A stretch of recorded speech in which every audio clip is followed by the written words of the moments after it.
अस्सलाम वालेकुम students, I am your biology teacher from जनागर मिस एलिमेंट्री स्कूल।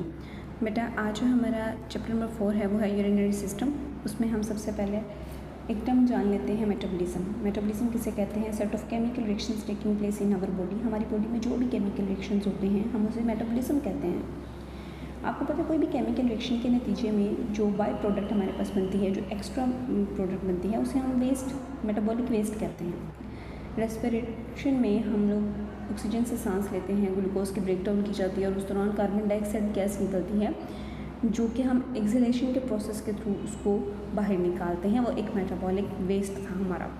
लेकिन अगर हम डाइजेशन में बात करें तो मैं आपको समझाने के लिए अपने रेलिवेंट चैप्टर से एक एग्जांपल ले लेते हैं कि स्टमक में हमारी जो खुराक है हजम होती है, जो भी हमारा लेट्स सपोज कि आपने कोई प्रोटीन डाइट ली है, आपने दालें, अंडे या गोश्त वगैरह ज़्यादा खाया है, तो वो आपको पता है कि प्रोटीन जो है वो किससे मिलकर बनते हैं? अमाइनो एसिड से मिलकर बनते हैं।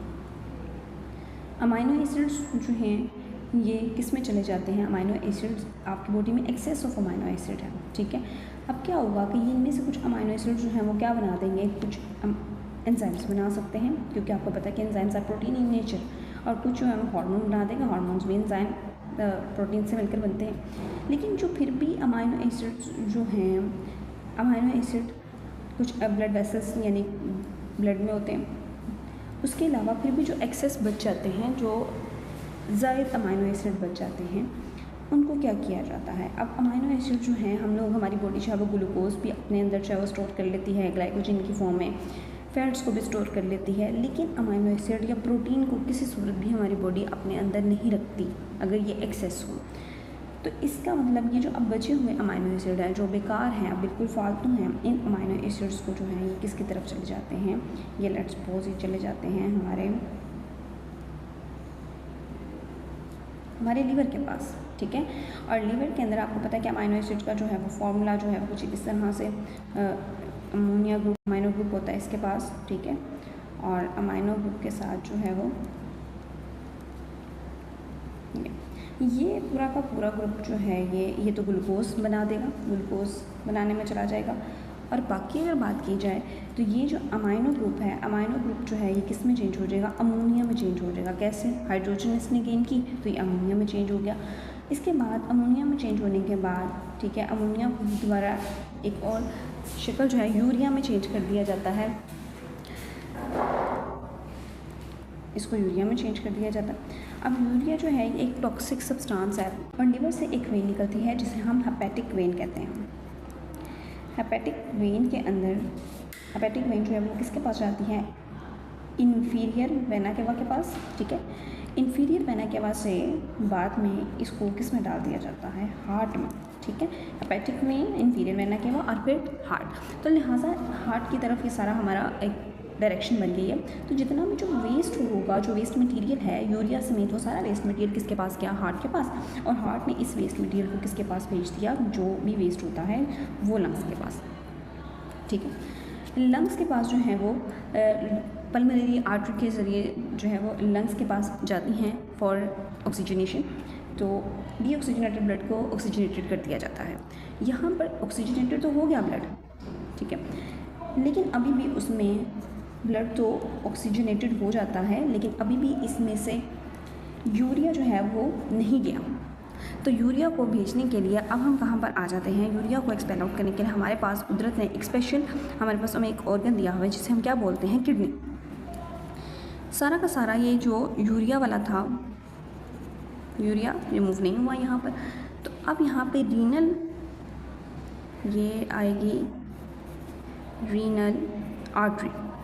Renal artery glucose plus oxygen वाला ब्लड लेकर आएगी किसके पास? किडनी के पास। के ये लो, तुम्हें ऑक्सीजन की भी ज़रूरत है, तुम्हें ग्लूकोज की भी ज़रूरत है, तो तुम्हें, लेकिन उसको क्या लेकर आती है? लेकिन साथ वो कहती है कि उसके पास क्या भी है? मेरे अंदर एक हार्मफुल सब्सटेंस भी है, यूरिया, ठीक है।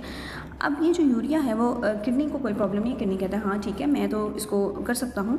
तो यहाँ पर जो यूरिया आ जाता है इनके साथ, यूरिया को पानी के साथ मिला दिया जाता है। ये यूरिया है लेट्स सपोज, और उसको पानी के अंदर डिसॉल्व कर दिया जाता है। अब जब यूरिया पानी के अंदर डिसॉल्व हो जाएगा तो वो क्या बना देता है? यूरिन। और इसी यूरिन को हम बॉडी से बाहर जो है वो एक्सपेल करते हैं, ठीक है।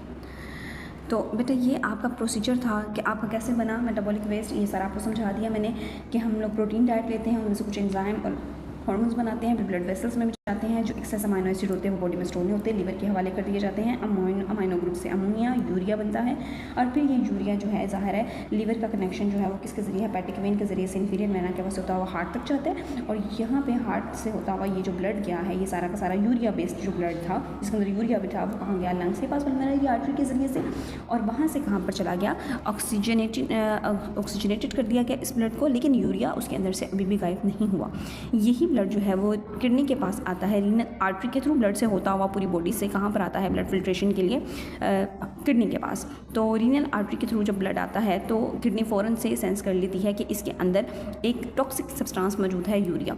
तो रीनल आर्टरी कहती है हाँ जी मेरे पास ये मौजूद है, लेकिन मैं ग्लूकोज और ऑक्सीजन लेकर आई हूँ, तो लेकिन मेरे अंदर, तो किडनी कहती है मेरे लिए कोई प्रॉब्लम नहीं है। किडनी उसको पानी के अंदर डिसॉल्व करती है और यूरिन बना देती है, और यूरिन को बॉडी से बाहर एक्सट्रीट कर दिया जाता है।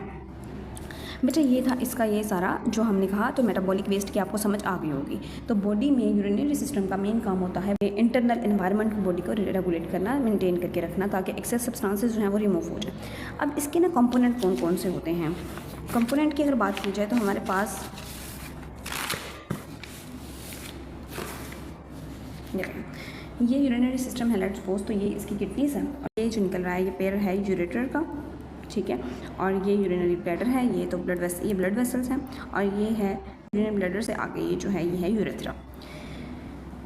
अब इसके अलावा होगा क्या अगर हम इसके अगर स्ट्रक्चर की बात की जाए तो अब हम इसका इंटरनल अगर स्ट्रक्चर देखें इसका, ये बीन शेप्ड होती है। किडनी का जो स्ट्रक्चर है वो बीन शेप्ड है, जैसे लो बी की शक्ल होती है वैसा है ये ना। बाहर से अगर मैं किडनी को देखूं, लेट्स सपोज कि एक किडनी है, ये जो इसका बाहर वाला स्ट्रक्चर है ये जो होता है ये कन्वेक्स है, ठीक है, और जो डिप्रेशन वाला होता है हिस्सा उसे हम कहते हैं कि क्या है, कनकेव है। डिप्रेस्ड साइड जो होती है वो कनकेव होती है, जो बाहर वाली साइड होती है वो कन्वेक्स होती है, जैसे कि रेड ब्लड सेल्स के मैंने आपको बताया था स्ट्रक्चर में। तो बेटा ये इसका स्ट्रक्चर है, और इसके बाहर जो है किडनी के बाहर अगर एक किडनी को बनाकर यहाँ पर देख लिया जाए, अगर इसका इंटरनल स्ट्रक्चर भी स्टडी किया जाए तो इसके रीनल बाहर वाला जो स्ट्रक्चर होता है बाहर वाला, ठीक है, उसकी ये जो स्ट्रक्चर है ये इसके बाहर जो होता है इसे रीनल कैप्सूल कहते हैं।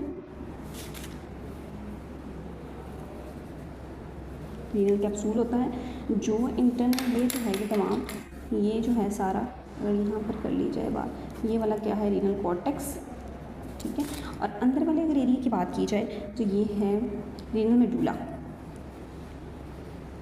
ठीक है, और इस मेडुला में जो है हमारे पास कुछ कोन शेप्ड स्ट्रक्चर्स पड़े हुए हैं, ठीक है। ये जो कोन शेप्ड स्ट्रक्चर हैं इनको रीनल पायरामिड्स कहते हैं,